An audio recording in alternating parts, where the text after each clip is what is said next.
If you want to stay organized in OneNote, one of the first things you should know is how to create a new notebook. In this quick tutorial, I'll show you the simple step-by-step process so you can set up a fresh notebook in just a few clicks. Whether you want to keep your notes separated by project, class, client, or personal use, creating a new notebook gives you a clean place to start. If this video helps you, be sure to like and subscribe for more easy software tutorials. Let's jump in.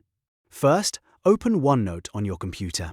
Once OneNote is open, look to the top left corner of the window and click the name of your current notebook.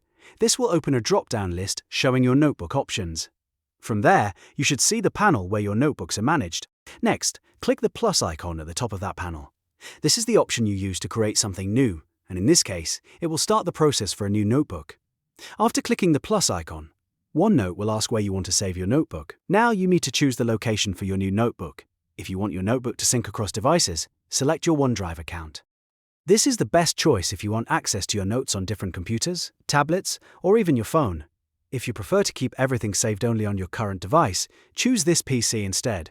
That will store the notebook locally on your computer. Once you've selected the save location, look for the notebook name box. Click inside that field and type the name you want for your notebook. Try to use a clear, easy-to-remember name so you can find it later without any confusion. For example, you might name it Work Notes, School Projects, Meeting Ideas, or Personal Journal.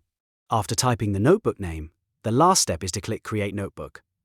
OneNote will then create the notebook in the location you selected and open it for you right away. From there you can begin adding sections, pages, and notes to organize your content however you want.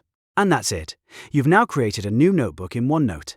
It's a simple process, but it's really useful for keeping your information organized and easy to manage. If you found this video helpful, don't forget to hit like, subscribe, and turn on notifications for more OneNote tips and tutorials. Thanks for watching, and I'll see you in the next one.